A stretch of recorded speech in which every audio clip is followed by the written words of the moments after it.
नमस्ते। हमारे साप्ताहिक कार्यक्रम प्रोफेसर अभय दुबे के साथ बातचीत में आपका स्वागत है। तो अभय भाई, बहुत सी चीजें हो रही हैं, नेशनल इंटरनेशनल। अब मतलब मुझे तो लग रहा है इतना अस्थिर दौर बहुत दिनों बाद। मतलब उधर अमेरिका कुछ हो रहा है, चाइना कुछ हो रहा है, रूस और यूक्रेन लड़े जा रहे हैं, उधर गाजा में चल रहा है, इधर नेपाल जो बिल्कुल शांति था, जिसमें कहीं कुछ ऐसा सोचा भी नहीं था, वहां पे कुछ ऐसा मतलब जब हो गया तो लगता है कि नहीं, ये तो हो सकता था, ये तो कहीं भी हो सकता है। और शुरुआत में तो अप्रत्याशित लगी थी चीजें, लेकिन अगर आप उसको देखिए कि वो एक बिल्डअप हो रहा था, किस तरह से असमानता बढ़ रही थी, किस तरह से भ्रष्टाचार बढ़ रहा था, किस तरह से बेरोजगारी बढ़ रही थी, और उसका कल्मिनेशन इस तरह से हुआ है। वक्ती तौर पे तो ये लगता है कि कार्की जी आ गई हैं, वो कुछ कुछ शांति रहेगी, लेकिन लार्जर पिक्चर ये है कि मोर और लेस जो हम लोगों के अगल बगल के पड़ोसी देश और हम, इससे कोई बहुत अलग नहीं है जमीनी हालात से। अब उसको मैं उसी पे जरा एक आपकी टिप्पणी लूंगा। भारत क्या इतना बड़ा है इसलिए यहां पे इस तरह की चीजें होना मुश्किल है, या इस तरह की चीजें तो, ये समस्याएं तो यहां पे भी हैं अभय भाई? आनंद जी, ये एक ऐसा विषय है जिसके ऊपर बहुत विस्तार से चर्चा होनी चाहिए। आज के कार्यक्रम में तो हम लोग थोड़ी सी बात करेंगे। अगर आप चाहें और उचित लगे आपको, तो इस विषय पर एक लंबी चर्चा आयोजित कीजिए कि क्या भारत का हश्र श्रीलंका, नेपाल और बांग्लादेश जैसा हो सकता है। बहुत महत्वपूर्ण है ये बात, क्योंकि कल ही मैंने प्रोफेसर अरुण कुमार से इसके ऊपर एक करीब 45 मिनट की चर्चा की, और उसमें मैंने भी अपने कुछ विचार रखे, उनके पास भी कुछ बहुत अच्छे तथ्य थे, विचार थे। तो मुझे लगा कि हम लोग शायद कुछ ऐसे नतीजों तक पहुंच गए हैं जिनको पब्लिक डोमेन में लाना बहुत जरूरी है। तो आज मैं उन्हीं में से कुछ बातें आपके सामने रखूंगा। देखिए, जी। पहली बात यह है कि नेपाल की घटना से भारत का जो सत्ता प्रतिष्ठान है, जिसके शीर्ष पर मोदी जी और भारतीय जनता पार्टी बैठे हुए हैं, एनडीए, उसको एनडीए कहना तो केवल एक तकनीकी बात है, वो बुरी तरीके से डर गए। हालत यह है कि इन लोगों के दिलों की धड़कनें बढ़ गई हैं, और उसका पहला प्रमाण तब मिलता है जबकि निशिकांत दुबे ने, जो कि एक संसदीय समिति के सभापति हैं, उन्होंने, जैसे ही नेपाल में ये घटना हुई, 8 तारीख को ये घटना शुरू हुई, 10 तारीख को उन्होंने अपनी संसदीय समिति की एक बैठक करके उसकी तरफ से एक सिफारिश लिखकर सरकार को थमा दी।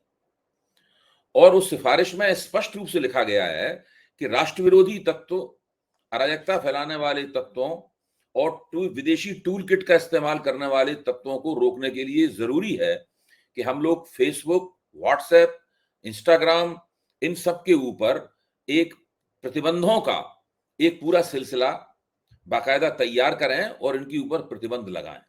और उन्होंने साफ तौर पर कहा है कि ये भारत की हालत नेपाल, श्रीलंका और बांग्लादेश जैसी न होने पाए, इसलिए मैं ये सिफारिश कर रहा हूं। आप इससे एक अंदाजा एक तो ये लगा सकते हैं कि ऐसा नहीं है कि ये सिफारिशें पहले से उनके पास तैयार नहीं रखी थी। पहले से उनके पास ये सिफारिशें तैयार रखी थी, वरना 2 दिन में, जब संसद नहीं चल रही हो, तो 2 दिन में इस तरह की बैठक करना और सिफारिशें तैयार करना मुश्किल होता है। पहले सिफारिशें तैयार रखी थी उन्होंने, उनको एबेंस में डाल रखा था, यानी उन्होंने लटका रखा था, दे नहीं रहे थे सरकार को। लेकिन जैसे ही ये घटना हुई, सरकार की तरफ से भी कहा गया होगा, और ये भी तत्पर बैठे थे, इन्होंने उन सिफारिशों को तैयार किया और सरकार को थमा दिया। अब हम जानते हैं निशिकांत दुबे मोदी सरकार के लाडले सांसद हैं। लाडले इन अर्थों में मैं कह रहा हूं, अभी जब कॉन्स्टिट्यूशन क्लब के चुनाव हुए, जिसमें राजीव प्रताप रूडी ने जबरदस्त जीत हासिल की संजीव बालियान के ऊपर, उसके बाद राजीव प्रताप रूडी ने एक इंटरव्यू में स्पष्ट रूप से कहा कि भारतीय जनता पार्टी के आला कमान ने निशिकांत दुबे को इस प्रकार की इजाजत दी है कि ये एक एक अकेला एमपी पार्लियामेंट को नियंत्रित कर सके। यानी इसका सीधा मतलब है कि जो भाजपा के सांसद हैं, मतलब है, उनका नेतृत्व कर सके। यानी इस वक्त भाजपा के सांसदों का व्यवहारिक रूप से नेतृत्व अगर किसी व्यक्ति के हाथ में है, तो वो निशिकांत दुबे के हाथ में है। और ये 10 तारीख को ये सिफारिश सरकार के पास पहुंच चुकी है। मैं ये मानता हूं सरकार इस सिफारिश पर इस वक्त गौर कर रही है। उसे इसमें तो और ये आधिकारिक सिफारिश है, कि व्यक्तिगत किसी नेता की सिफारिश नहीं है, ये संसदीय समिति की सिफारिश है। उस संसदीय समिति की सिफारिश है, इसमें तकनीकी रूप से विपक्षी सांसद भी मौजूद रहते हैं। ऐसी स्थिति में सरकार इसके ऊपर हाँ या ना में कुछ फैसला लेगी देर सवेर, या ये कहेगी कि अभी हम इसके ऊपर विचार कर रहे हैं, या अभी इसका समय नहीं आया। कुछ ना कुछ तो सरकार को इसमें कहना पड़ेगा। बहुत खतरा है सरकार के सामने, क्योंकि अगर आप सरकार देख चुकी है कि नेपाल में अब सोशल मीडिया के ऊपर प्रतिबंध लगाया गया, तो जो मैं जेनजी वगैरह शब्दों से तो मैं चिढ़ता हूं, ये यूरोप द्वारा थमाए गए शब्द हैं। जो युवा लोग थे जो सोशल मीडिया के ऊपर सरकार का पर्दाफाश कर रहे थे, भ्रष्टाचार का पर्दाफाश कर रहे थे, नेताओं के जो भाई भतीजे विदेशों में मौज कर रहे थे, जिनको नेपोक्रिट कहा गया है उसकी भाषा में, वो मौज कर रहे थे, उनका जब वो पर्दाफाश कर रहे थे, उन लोगों ने नारा ईजाद किया कि कनेक्शन नहीं, भ्रष्टाचार खत्म करो। तो ये नारा भारत में भी ईजाद हो सकता है, कनेक्शन नहीं, वोट चोरी खत्म करो, कनेक्शन नहीं, कुशासन खत्म करो, इस प्रकार के नारे बन सकते हैं। एक एसआईआर करने का जो चुनाव आयोग ने निर्णय लिया, जिसको मैं कहता हूं फेटफुल डिसीजन, वो निर्णय ट्रिगर पॉइंट बन गया है भारत में विपक्ष की आंदोलनकारी राजनीति का। अब मैं आता हूं श्रीलंका के ऊपर। आप देखिए, श्रीलंका में वहां के शासकों ने एक गलत निर्णय लिया था केवल। श्रीलंका की अर्थव्यवस्था कोई बहुत खराब स्थिति में नहीं थी। श्रीलंका की अर्थव्यवस्था में उसका जो पर कैपिटा इनकम थी वो भारत से भी ज्यादा थी श्रीलंका की। एक उन्होंने निर्णय लिया कि वो पारंपरिक खेती से वो ऑर्गेनिक खेती में उन्होंने शिफ्ट किया। उस पूरे प्रक्रिया में उनका जो खाद्य उत्पादन था वो बुरी तरीके से गिर गया, और उससे पहले कोरोना महामारी की वजह से उनके पास तमाम तरह की कमियां हो गई थी, तो उनके पास ऊर्जा और खाद्य की कमी हो गई, जिसकी वजह से श्रीलंका में विद्रोह हो गया। नेताओं के एक गलत डिसीजन से इतना बड़ा ट्रिगर पॉइंट मिला। नेपाल में ट्रिगर पॉइंट किस तरीके से मिला, बांग्लादेश के ट्रिगर पॉइंट के बारे में हम लोग पहले से जानते हैं। तो इनके एक निर्णय से कुछ भी हो सकता है देश में। देश उस वक्त टिंडर बॉक्स बना हुआ है, जिसमें एक चिंगारी लगती है और उसके बाद में कभी भी कुछ भी कोई भी विस्फोट हो सकता है। ये स्थिति है, और ये लोग पहले से भांप रहे हैं कि ऐसा हो सकता है। आज फिर से अखबारों में एक तस्वीर है कि बिहार में एक दूसरा मंत्री, जिसको दलितों ने दौड़ा लिया, वो अपनी धोती और जो भी पहने हुए नीचे उसको संभाले हुए दौड़ रहा है, और वो अपनी कार में किसी तरह घुसने की कोशिश कर रहा है, और जो पब्लिक है उसका पीछा कर रही है। आज ही मैंने भास्कर में अभी तस्वीर देख के मैं आया हूं। एक पहले घटना हो चुकी है ये। तो इस वक्त काफी बुरी स्थिति है। उत्तर प्रदेश में तो तकरीबन भाजपा के भीतर गृह युद्ध छिड़ा हुआ है। सब लोग इस बात को जानते हैं। जी जी जी। अबे भाई, मैं दो चीजें एक साथ कर ले रहा हूं, हालांकि थोड़ा बहुत रिलेटेड नहीं है।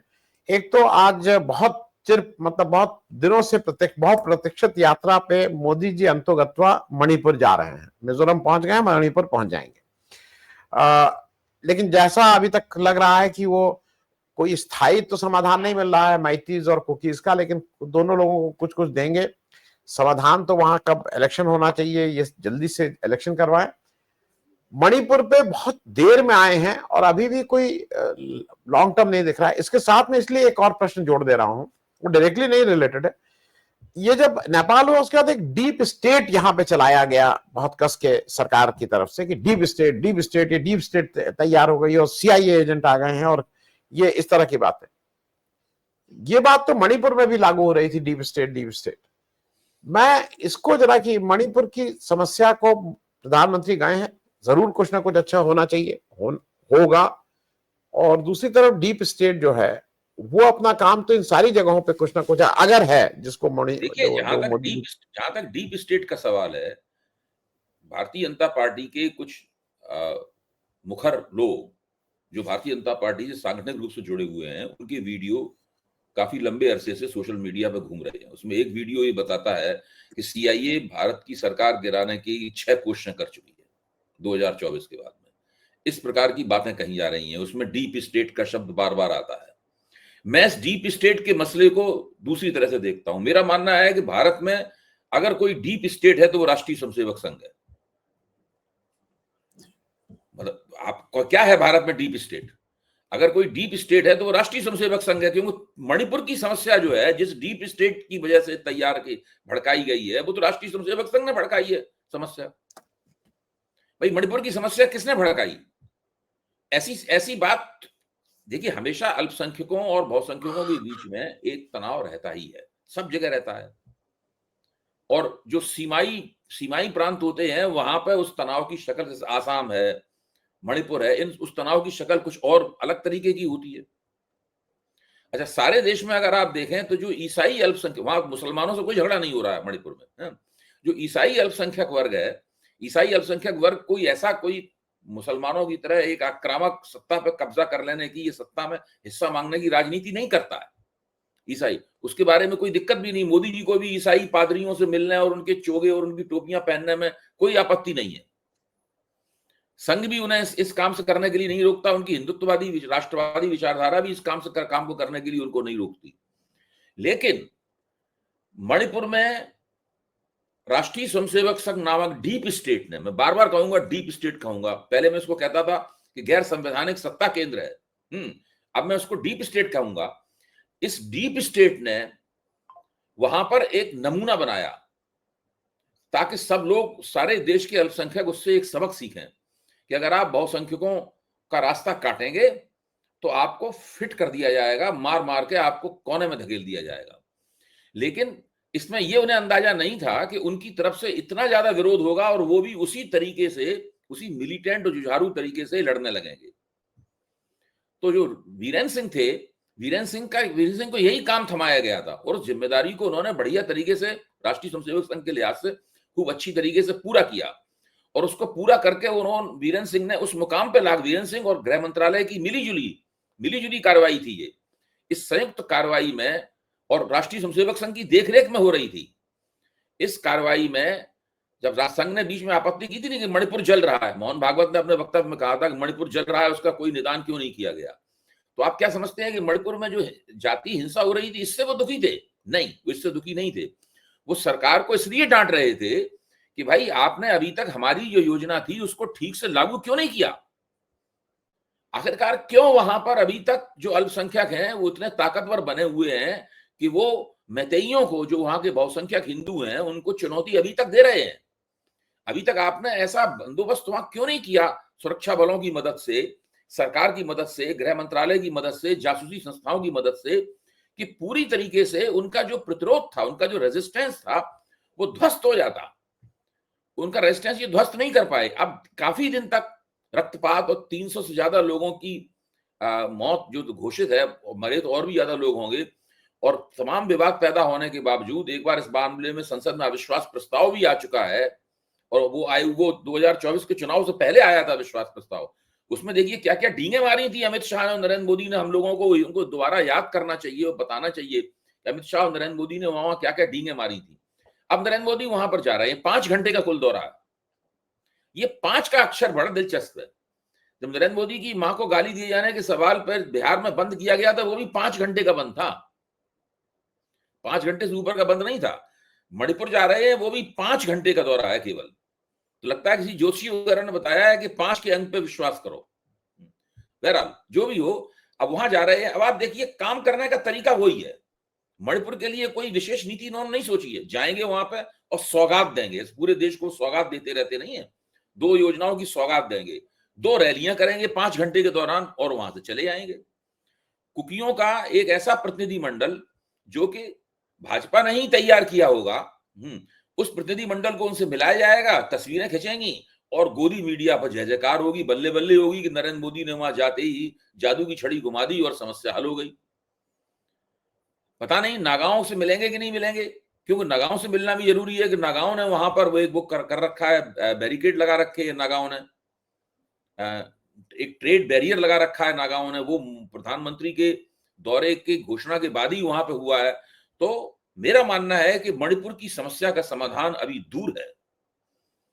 मैं चाहता हूं सच्चे दिल से कि मोदी जी के वहां जाने से कुछ बर्फ वहां पिघले और वो समस्या हल हो। लेकिन मोदी जी की शैली ये है और उसके पीछे जो इरादा है वो दूषित इरादा है, इसलिए ऐसा होगा नहीं। वो समस्या वहीं की वहीं टिकी रहेगी। बस केवल ये कहने के लिए हो गया कि हम वहां गए थे, हमने वहां पर 2 योजनाओं का उद्घाटन किया, हमने इतने प्रतिनिधिमंडल में रहा। जब संसद में इस बात पर विवाद होगी कहेंगे देखिए हमने तो इतना इतना किया। भाई अमित शाह ने क्या कहा था? अमित शाह ने यही तो कहा था कि हम गए, मैं गए रहा और गृह राज्य मंत्री गए वहां पर रहा, ये सब उन्होंने बता दी थी बात। लेकिन आपके वहां रहने से और जाने से समस्या हल हुई कि समस्या बिगड़ी, ये प्रश्न है सबसे बड़ा। आज तक अमित शाह ये नहीं बता पाए हैं कि वो वहां पर गए, उन्होंने गृह राज्य मंत्री को भेजा, और ये सब किया, अब वहां के लोगों को हटा दिया, वहां के अफसरों को हटा दिया, अपने अफसरों को, गृह मंत्रालय के अफसरों को वहां नियुक्त किया, और तो इस सब के बावजूद समस्या तो उनकी हल नहीं हुई। भाई मणिपुर का प्रशासन बीरेन सिंह जब मुख्यमंत्री थे उस वक्त भी केंद्रीय गृह मंत्रालय चला रहा था, और वहां पे अभी भी भाजपा के लोग भाजपा से इतने नाराज हैं कि वहां इस्तीफों की झड़ी लगी हुई है भाजपा के अंदर। जी जी, और इसको देख के भी डरे हैं ये लोग इसको देख के भी डरे हैं कि भाजपा के अंदर बिल्कुल, भाई भाजपा के अंदर पहले जब बगावत की नौबत आई तब बीरेन सिंह से इस्तीफा लिया गया, अभी वो बगावत बंद नहीं हुई है भाजपा के भीतर, इस्तीफों की झड़ी लगी हुई है वहां पे। अभी खबर आई है कि 20 लोगों ने और वहां कहीं इस्तीफा दे दिया है। जी जी, मैं इसलिए इस चीज को कर रहा हूं, और इस्तीफा भी मेरे हिसाब से तो जब ये मोदी जी ट्रंप से मिलने जा रहे थे उससे पहले इस्तीफा इसलिए दिलवाया कि कहीं वहां ना पूछ लें। लेकिन मैं एक दो चीजें और उसी से, जब इस समय भारत, यूएसए और चीन का एक अजीब सा, और रशिया को भी अगर मान लें तो एक अजीब सा खींचतान चल रही है, क्लैरिटी कुछ नहीं है। एक तरफ भारत डीप स्टेट की बात करता है, दूसरी तरफ भारत ने 3 ऑफिशियल लॉबीज लगाए हुए हैं जिनको $2,75,000 पर मंथ दिया जा रहा है, बड़ा पैसा दिया जा रहा है, और वो अपना कुछ वो भी दिखा रहे हैं, वो फोटो भी दिखाते हैं कि देखिए ट्रम्प जी के साथ फोटो है, फिर ट्रम्प से वो ये भी कहलवा देते हैं कि मोदी इज माय फ्रेंड। दूसरी तरफ अडानी जी का केस जो हो गया है, वो जो एग्जीक्यूटिव ऑर्डर था ट्रम्प का, वो 6 महीने बाद अब उसकी वो खत्म हो गई है मियाद, और वो फिर से डिपार्टमेंट ऑफ जस्टिस में इनका जो वारंट है वो तामील करने की बात हो गई है। मैं ये सारी बातें इसलिए कह रहा हूं कि ये एक अजीब सा कॉम्प्लेक्स है। जब मोदी जी चीन से आए और ट्रम्प बहुत गुस्सा हुए कि आप कैसे गए थे और क्या गए थे, उसी के 4 दिन बाद जब ब्रिक्स की कॉन्फ्रेंस हो रही थी जो ऑनलाइन थी, उसमें पुतिन भी थे, उसमें शी जिनपिंग भी थे, मतलब सारे राष्ट्राध्यक्ष थे, अकेले मोदी जी ने उसको डक कर दिया, मोदी जी नहीं गए, और जबकि ऑनलाइन वो होना था, एस जयशंकर को भेजा।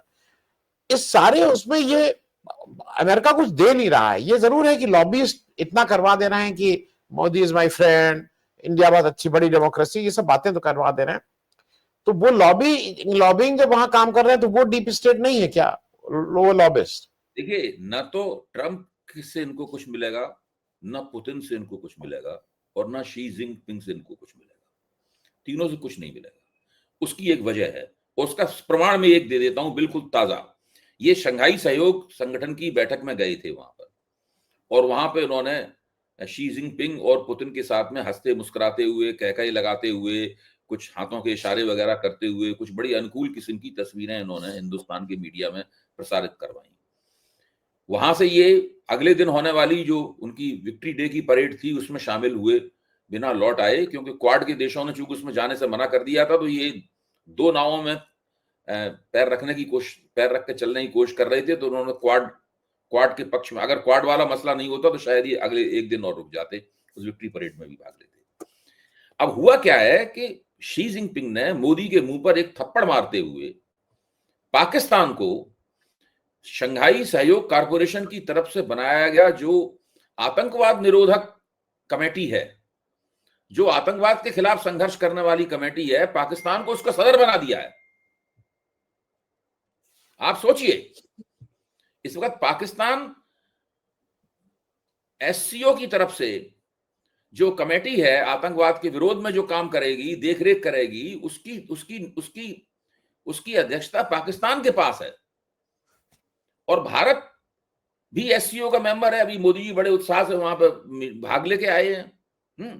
तो इस वक्त भारत इस वक्त आतंकवाद विरोधी एससीओ द्वारा चलाई गई गतिविधियों में पाकिस्तान के नेतृत्व को मानता है।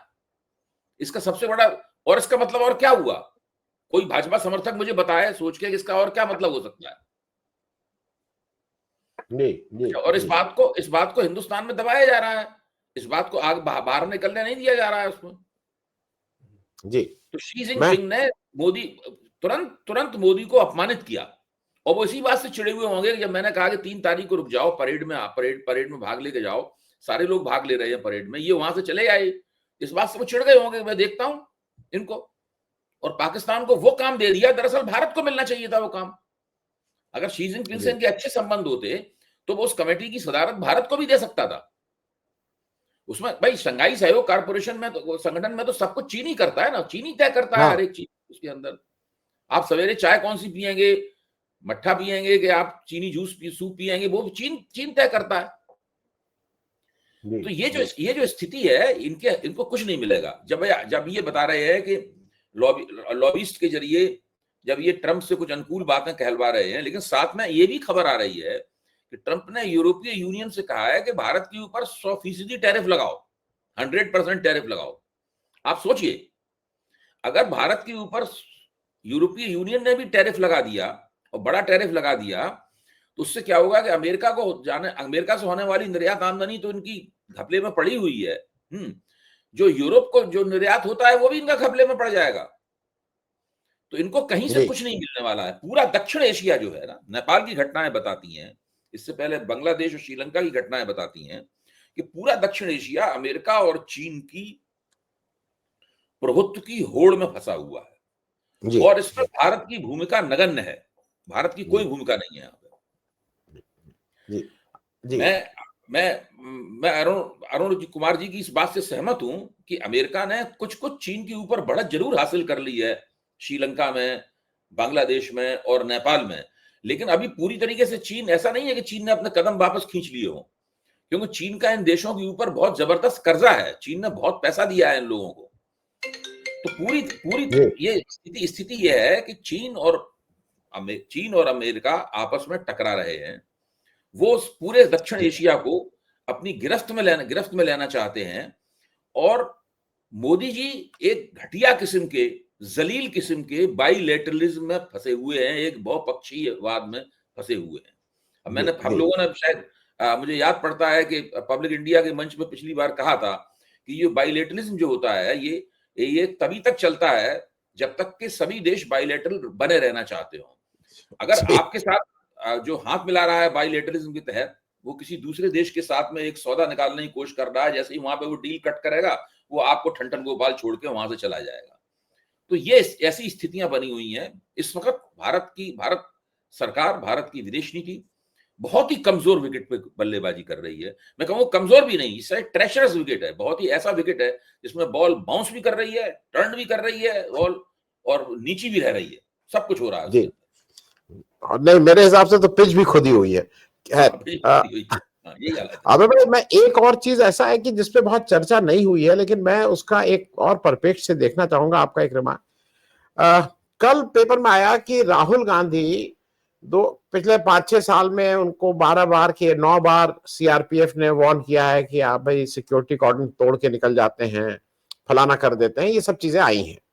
एक तो पहले ये कॉन्फिडेंशियल लेटर्स थे, किसने लीक किए इस पे जांच होनी चाहिए, क्योंकि सीआरपीएफ सीधे सीधे गृह मंत्रालय के अंदर में आती है, और अमित शाह की जो कार्यशैली है उसको देख के लगता है कि अमित शाह के ही इशारे पे ये सब हुआ है। लेकिन मैं एक लार्जर क्वेश्चन ये पूछ रहा हूं अभय भाई, कि ये हम सब लोगों को सर्वविदित है और ये कहने में कोई गुरेज नहीं है कि राहुल गांधी की दादी और राहुल गांधी के पिता की हत्या इस देश के कोई पॉलिटिकल निर्णय की वजह से हुई, जो उन्होंने in best of interest of the country लिया था, जो शायद कुछ लोगों को पसंद नहीं आया और उनकी हत्या हो गई। तो राहुल गांधी उस थ्रेट से तो आज भी हैं, इसको कोई डिनाई नहीं कर सकता है। ये भी एक फैक्ट है कि जब राजीव गांधी की उनकी हत्या से पहले जब वीपी सिंह की सरकार आई तो उन्होंने उनको डाउनग्रेड किया था उनकी सुरक्षा को। ये सर्वविदित है। आज की तारीख में जो एसपीजी होता था, और ये होता था कि SPG was provided to all the prime minister and their family, उनके जीवन भर के लिए, वो मोदी जी ने आके उसको सब अलग किया कि नहीं, वो केवल मोदी जी के लिए रहेगा, बाकी किसी की हिम्मत नहीं, वो तो और कोई नहीं ले सकता है। मैं इससे अलग एक बात आपसे और पूछ रहा हूं, जैसा यह है कि जब राहुल गांधी किसी विदेश जाते हैं तो वो तो वीसा लेके जाते हैं, टिकट लेके जाते हैं, पता है कहां जा रहे हैं, वहां का कई जगह का प्रोटोकॉल में उनको वो उस तरह की सुरक्षा या उस तरह का वहां मिलता है। लेकिन मैं एक ये पूछना चाह रहा हूँ, वो अभी गए थे मलेशिया में, लंकावी, मैं गया हुआ हूँ, बहुत सुंदर जगह है। वो अपना गए थे, आदमी 2 दिन 3 दिन कहीं जा सकता है, वो अगर कोई आध्यात्म कर रहा है, कोई कुछ कर रहा है, वो जा सकता है। वहां पे बीजेपी की सेल ने उनके वो वीडियो रिलीज किए जहां पे वो स्कूटर पे अकेले घूम रहे हैं या किसी के साथ मार्केट में घूम रहे हैं। ये सिक्योरिटी थ्रेट है, और ये एक तरह से कुछ लोगों का मानना यह है कि उकसा रहे हैं, और कुछ लोग षड्यंत्र के तौर पे उन लोगों को ये रास्ता दिखा रहे हैं कि देखो ये अकेले जाता है, ये क्या क्या करता है। मैं इस एंगल से ये कैसे वो लीक हुआ है लेटर, और इस पे एक आपकी टिप्पणी चाहूँ। आनंद जी, ये कोई छोटी मोटी साजिश नहीं है। पहली बात तो ये, इसको हम लोग कोई एक मामूली सी चर्चा करके इसको नहीं छोड़ सकते। इसके ऊपर ज्यादा गहराई से विचार होना चाहिए और इसके ऊपर हम लोगों को अलग से कार्यक्रम करना चाहिए। पहला सवाल तो मेरा यह है कि सीआरपीएफ के उन सज्जन ने, जो कि वीआईपी सुरक्षा के इंचार्ज हैं और तथाकथित येलो बुक के आधार पर वीआईपी की सुरक्षा का बंदोबस्त करते हैं, जो पत्र लिखा वो मल्लिकार्जुन खड़गे को क्यों लिखा पत्र उन्होंने? ये पत्र मल्लिकार्जुन खड़गे को लिखा हुआ है। ये तो कांग्रेस ने सवाल उठा दिया कि भाई लीक कैसे हुआ, मैं इस पे नहीं जा रहा हूं, कांग्रेस पहले सवाल उठा चुकी है। सवाल ये है कि मल्लिकार्जुन खड़गे राहुल गांधी के गार्जियन नहीं है, मल्लिकार्जुन खड़गे कुछ नहीं तय करते। दूसरी, क्या कांग्रेस की तरफ से, राहुल गांधी की तरफ से, कांग्रेस के हमदर्दों की तरफ से, राहुल गांधी के अपने वकील की तरफ से, किसी की भी तरफ से कभी ये सवाल उठाया गया है कि राहुल गांधी की विदेश यात्राओं में उनको पूरी तरह सुरक्षा नहीं दी जाती है, वो संकट में रहते हैं, ये सीआरपीएफ को ध्यान रखना चाहिए इस बात का, सीआरपीएफ, ऐसा तो कोई सवाल आज तक उठाया नहीं गया है। सवाल उठाया क्या गया है? सवाल उठाया गया है कि राहुल गांधी के जो भारत में कार्यक्रम होते हैं वहां उनकी जान खतरे में है, सवाल ये उठाया गया है। और जो सीआरपीएफ के जो अफसर हैं, जो येलो बुक के अनुसार सुरक्षा करने का दावा कर रहे हैं, वो केवल विदेश यात्राओं का जिक्र कर रहे हैं, वो उनके भारत स्थित कार्यक्रमों का जिक्र नहीं कर रहे हैं। जबकि पूना की अदालत में राहुल गांधी के वकील ने सावरकर वाले मसले के ऊपर, सात्विकी सावरकर जो कि न केवल सावरकर के वंशज हैं बल्कि नाथूराम गॉडसे से उनका खानदानी ताल्लुक है, उनके हवाले से ही सवाल उठाया है कि राहुल गांधी की जान खतरे में है। राहुल गांधी के वकील ये सवाल उठा चुके हैं। इसके ऊपर तो आप कोई कार्रवाई नहीं करेंगे, सीआरपीएफ इसका कोई नोटिस नहीं लेगी, लेकिन बाकी सब बातों करेंगे।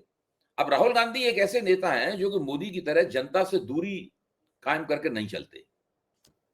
मैं मानता हूं देश में दो ही नेता ऐसे हैं, मतलब विपक्ष के सभी नेताओं को जनता से दूरी तो अफोर्ड ही नहीं कर सकते। तेजस्वी हो, चाहे अखिलेश हो, चाहे राहुल गांधी हो, तो जनता के बीच में ही रहना है, तभी तो वो अपना चुनाव जीत पाएंगे। मोदी जी हमेशा जनता से दूर रहते हैं। मोदी जी जब जनता से मिलते हैं सब कुछ तय होता है कि मोदी जी किसको छुएंगे, कौन मोदी जी को छुएगा, कौन अपना हाथ उठाएगा, कौन गिराएगा, किसके बच्चे को मोदी जी गोद में लेंगे, किससे बात करेंगे, किसको देख के मुस्कुराएंगे, सब तो एक डायरेक्टर तय करता है और उसके हिसाब से फिल्मी शूटिंग की तरह से सेट पे इस तरह होती है, उस तरह सब चीज का संचालन होता है।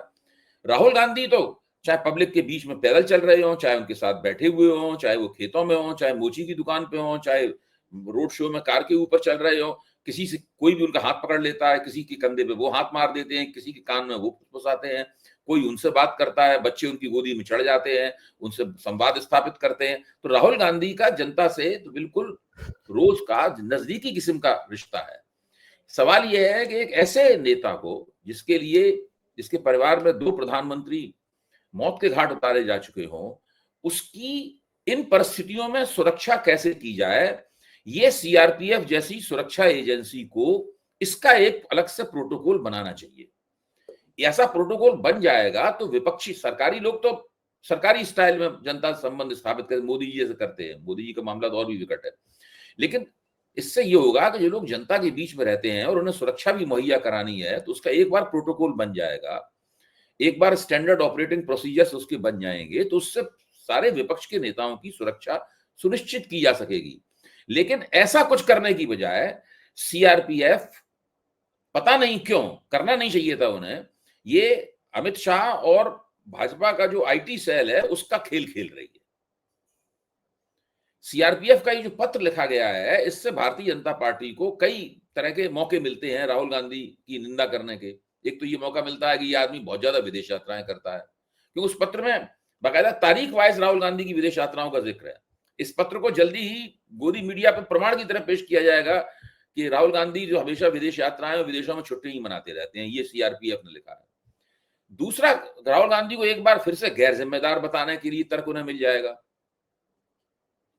अच्छा, तो इस प्रकार की जो बातचीत हो रही है, ये देखिए इन सब के पैर नहीं रह गए हैं, इनके पैर कट चुके हैं। बहुत जल्दी ही इनकी पोल खुल जाती है, बहुत जल्दी इनकी पोल खुल जाती है और इस पूरी साजिश की भी पोल खुल गई है। लेकिन भाजपा एक इस तरह की पार्टी है कि वो साजिश को रोकेगी नहीं, वो उसको इसी तरीके से चलाती रहेगी। अब सीआरपीएफ की तरफ से जल्दी ही इस बात का खंडन आएगा जो कांग्रेस ने सवाल उठाए हैं उन चीजों का, और फिर सीआरपीएफ और कांग्रेस के बीच में एक बहस शुरू हो जाएगी। और वो बहस भारतीय जनता पार्टी के जो सलाहकार हैं स्वनियुक्त सीआरपीएफ के, अब सीआरपीएफ के संचालक अफसरों के, उनके राय पे वो लोग काम करेंगे। ये इस तरीके से सब मामला चलेगा। जी जी जी। अब मैं एक छोटा सा प्रश्न इसलिए ले रहा हूं, वो इंपॉर्टेंट है, उसके बाद खत्म करेंगे, हालांकि टाइम हो गया है।